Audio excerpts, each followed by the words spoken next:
Less Estrada, less Estrada, less Estrada, less Estrada. Isn't that Tom Cruise's character from the vampire movie? Very close. It's actually a Greek comedy written in 441 BC. 441 BC? Yeah. Well, all right. It's about a woman trying to stop a war. You know those Greeks, they're so kooky.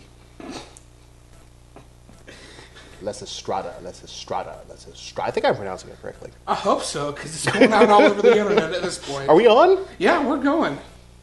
Hello.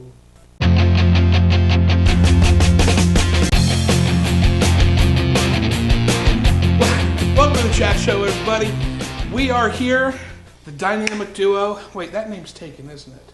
Yes, so you can't say it again, or we owe somebody some money. Damn, I don't have any money, so... Fuck.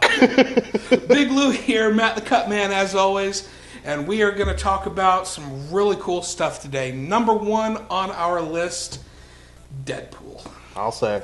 There is going to be spoilers in this review, so if you haven't seen Deadpool, well... What the fuck's wrong with you? Go and see Deadpool. Exactly. You don't have to pay for a 3D ticket. It's not. It wasn't 3D, which was very... two dimensions. Yes. Both of them. Right. And left. See what I did there? Okay.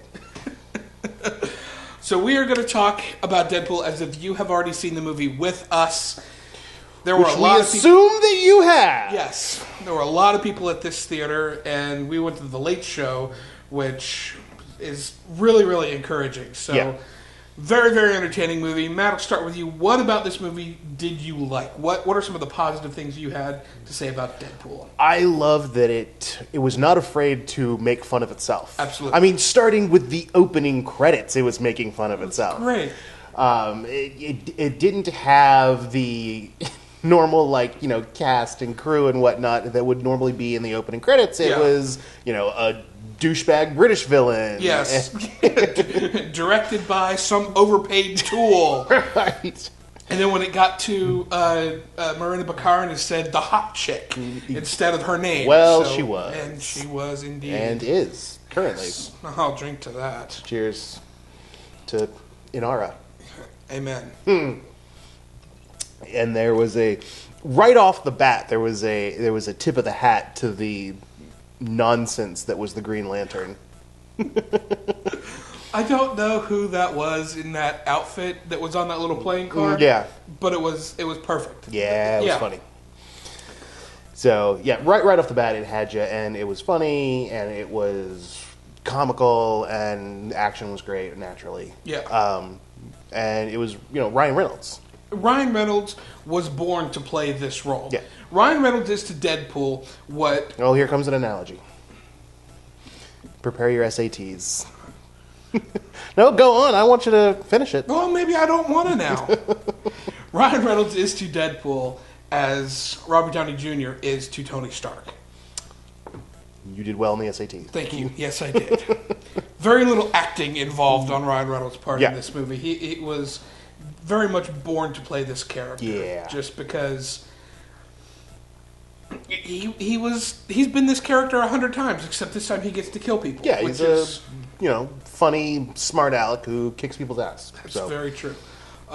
For me, the biggest thing was Ryan Reynolds. He, to me, sold this movie. Yeah. And if it wasn't for... There's nobody else that I could ever possibly see playing this role. It was crass and vulgar and raunchy, and I loved every minute of it. Just what you want on a Friday night. I sat through this entire movie like this. Except for the times that I was wiping my eyes from crying, from laughing so hard. The scene where he was trying to beat up Colossus, and he kept breaking his hand. Yeah. He'd punch him, and his hand would come out looking all mauled. It just... I literally I had to look away a little bit at that. Yeah, crying because I was laughing so hard. Oh, there were a couple of times when it was... Ooh, that looks like it's going to leave a mark. Like when he gets shot and he looks up and he puts his finger through the bullet hole. Yeah. And the little baby hand. He's stroking the face of his roommate, that old blind lady, with this tiny little baby hand that's regrowing as it's regenerating. He's like, I'm going to go masturbate because it's going to feel so huge in this little hand. I liked how he was not immediately healed. Yeah. I think that was a nice touch. That Yeah. while there weren't final consequences, there were consequences to him, getting hurt. Yeah.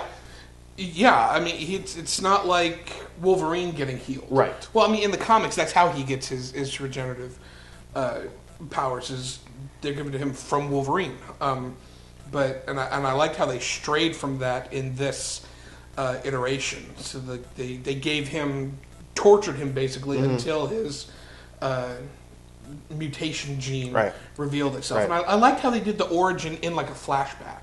So thought that was really, really cool. That you weren't bored with it, because like so easily would it be you could have like, okay, well this guy's going to be a real badass, but you got to sit through 30 minutes of backstory in order to get there. Whereas this, you literally started in the middle of the action, and the origin was backtold. And the other thing too is that his origin, he was a badass before he got his healing powers. Turns out. And when he goes after that pizza guy, he goes, turns out I'm not here for you. I'm here for you. And he points to the pizza guy, and it was just, oh, okay. Yeah. Why? And so you get a lot of insight into, who his character was and stuff. And the banter back and forth between him and T.J. Miller. Yes. You watch *Halt and Catch Fire*. Yes. Isn't that the name of the show? There is a show named *Halt and Catch Fire*, but T.J. Miller's not in it. You might be thinking of *Silicon Valley*. That's the one, yeah. That's the one. Yeah. Yes. Sorry. I get both confused. computer-related shows. Yes. Silicon Valley. It's a *Halt and Catch Fire* takes place in the '80s. It's kind of the birth of the 70s and '80s. It's kind of the birth of the personal computing revolution and whatnot. Yeah. But Silicon Valley is about takes place in modern day, and it's about a bunch of upstarts. And T.J. Miller's is their landlord, and he, because they're living under his roof, he gets a percentage of whatever it is that they create. See, I thought that he was in the *Halt and Catch Fire* as the landlord. I didn't realize he was in Silicon Valley. But anyway, we digress.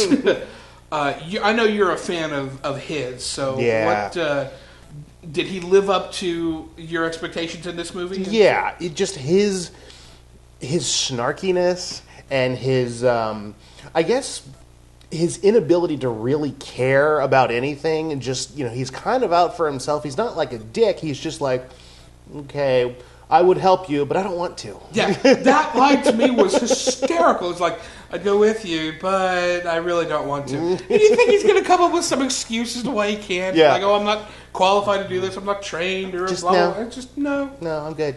Not interested. Let me know how it works out. Yeah. And the line where he says to the blind lady, his roommate, I left 3 kilos of cocaine and the cure for blindness somewhere in the apartment. Good luck. Just all of his... The movie is so quotable. I can't remember any of the quotes right now because there's so many of them. Yeah, no, it's good. Go to IMDb, check it out. Oh, yeah, definitely. There's good stuff on there. So, well, no movie is perfect. Was there anything about this movie that was negative that you did not like? Or that you felt didn't work or could have worked better? I'm sure there probably is if I were to nitpick at it hard enough. But I really, when I sat back to watch this movie, I just wanted to go along for the ride. Sure. I didn't want to, that scene went on a little too long. There were some timing issues there. There might have been this, that, and another. I really just kind of sat back and let it entertain me. Because it was one of those where that was the purpose of the movie. It wasn't to tell a perfect story. It wasn't for great character development. And all of that stuff was great. It was really just to take you on a ride. Yeah. And serve did it. To entertain and amuse. And it knocked it right on out of the park. He hit it long and deep down the straightaway. Absolutely. Like you, anything that I have about this that is negative is strictly nitpicky. Like, there were a couple of continuity issues that I saw, and one blaring one, like when he jumps off the bridge after cutting his hand off, and he lands in that truck full of junk. Yeah. And then we go to a flashback, and then when it comes back, he's got his swords. He didn't have his swords when he jumped off because they had been destroyed. Something like that. But again, I'm a movie. Sure. That's just 90% of people aren't going to notice that. Right. But it's kind of one of those, hey, wait a minute, he didn't have his swords when he fell in the junk truck. So, but very nitpicky stuff like that. But it did its job. It absolutely did. Yeah. I mean, there was A couple of passage of time montages I think could have been done well, because I didn't really know when he saves her at the end and he says it's been a rough couple of years. Mm-hmm. It's never really clear. That's true. How long he's gone from when the time that he leaves her to the time that he sees her again. And he's looking for her and or looking for Francis. What's my name? Let me spell it out for him. Now that I'm thinking about it, I did notice one. Yeah. What Gina Carano's character, was it Angel? Angel something? Something like that. Okay, the badass female villain in it. Yeah. It's never really made clear what happened. Like Colossus, saves her because you see them. He's grabbed two people and one of them is her. Yeah. And he's running away from the collapse of the ship. What happens to her? Maybe she'll be in the sequel. Well, I think that's probably what they were thinking, but they didn't really explain it, and that was one thing that I had. There was one other thing. It looked like it was at the end, at the climax scene, it looked like it was a aircraft carrier that was being dismantled. Yes. Can we assume that it was a helicarrier from the Insight project in Winter Soldier? I think that it was a homage to that. Okay. Because the Insight carriers in Winter Soldier, they were in D.C. This took place in New York. That's true. So I was wondering, why would you bring it all the way across the country? But I think it was definitely a nod of the head to that. To an old helicarrier? Yeah. Because obviously this was done by Fox, Winter Soldier's done by Marvel. Yeah. Nary a two shall they cross. I really looked for a lot of markings and whatnot on the boat itself. There weren't any. I was looking for them as well. But speaking of Marvel crossovers, this was the first X-Men movie that we had a Stan Lee cameo in. Yeah, and a good one at that. A great one. Him as the fucking DJ at the strip club. Welcome to the main stage. Oh, it's probably my favorite of the Stan Lee cameos in all of the movies that he has done. I was really hoping that Deadpool would actually talk to him because, and not as a cameo character, but talk to him as Stan Lee because Deadpool is aware that he's a comic book character. Yeah. I was really hoping that this would have been, had it been me writing it, this would have been the Stan Lee cameo. They didn't come to you for this? They didn't, bastards. Would have thought that they would have, but apparently not. Gotta get your name out there, man. I'm working on it. Okay. So they kidnap the girlfriend, Marina Baccarin's character, and in his rage, he goes to see Stan Lee to encourage him to fix it, or calls him on the phone, to which Stan Lee's response was, "Wade Wilson, I didn't create you. Why are you calling me?" And hang up on him, or something to that effect. I thought would have been really entertaining. Yeah. But alas, what we got was pretty entertaining as well. So no serious complaints. Yes. Speaking of the Marina Baccarin character, go on. The interaction between her and him. I mean, this truly was a love story. The fact that it came out on Valentine's Day was very, very appropriate. Yeah. Of course, it was crass and vulgar and ultra-violent, but... As most love stories really are, let's be honest. Let's be clear. So final thoughts on the Deadpool movie. I know that they have already greenlit the sequel to it, as they have...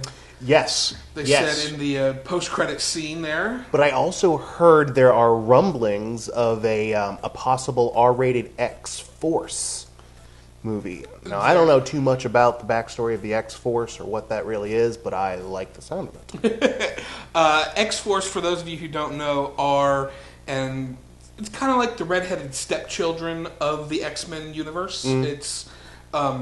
Deadpool is part of X-Force, Cable is part of X-Force, and there are lots of others. A little bit more mature audiences are going to be invited to that one, but very much looking forward to that, because the interactions between Deadpool and Cable in the comics have always been really, really entertaining stuff. So it's very, good things to look forward to with the Deadpool sequel. So awesome. Don't know. I mean, this movie the first one got greenlit and in theaters in just over a year. So I'm hoping that the next one will be on an equally fast let's timeline to strike while that iron's hot. Let's get it going. Absolutely. So, all right. So, final thoughts. Score out of 10. What would you give Deadpool? Oh, it's way up there. I mean, we're talking 8-9 range. Yeah. It's for what it is, let's not kid ourselves. It's not Citizen Kane. No, it's not. It's not trying to be. The purpose of it was to be an entertaining action comedy, and it just hit it right on out of the park. Delivered on all fronts. I give it an 8.5, maybe even a 9. I have to see it again and again and again, because there was a lot of the jokes that I didn't hear because people were still laughing at the previous joke. Yeah. Like, there was one that I heard that I don't think a whole lot of other people caught. It's when they're on the bridge and Colossus walks up behind him and he reaches up and grabs Colossus' junk. Yeah. Do you hear what he says to him when he goes, "Daddy?" And it's so many little one-liners like that are just hidden throughout the whole movie. I'm really looking forward to seeing this movie several more times. I would say, and this is a complaint more towards the marketing department, is there were a lot of the jokes that were in the trailer that where things are less funny the second time. And so I was anticipating the joke. I was really hoping that some of the jokes that were in the trailer might have been something that they had just done on a riff, and the other joke was left, like an alternative joke was left in, because there must have been a few of those. Yeah, oh, I'm sure, and I'm sure that the outtakes on the Blu-ray are going to be expansive. So. Yeah. So again, that's really the marketing department, and I get it. They're doing an experiment here. They need to get people in the theater to see it. So, but hats off to the marketing team on this movie, because it was brilliantly marketed. And I mean, a lot of the stuff that was Deadpool doing the advertisement for it that was not part of the movie. Right. Like the Australian A thing and the testicular cancer thing, and it just, very, go see Deadpool. Yeah. If you haven't seen it. Yeah. So, but, all right. So, if you like this video, give us a thumbs up, subscribe to our YouTube channel, share this video amongst all of your friends, and comment down in the comment section. Let us know what you thought of Deadpool, and if you're excited about where they're going with it in terms of the X-Men franchises. And I'm taking you to see Professor Xavier. Stewart or McAvoy? Again. Yeah. Breaking that fourth wall. So yeah. Very entertaining. We'll catch y'all next time.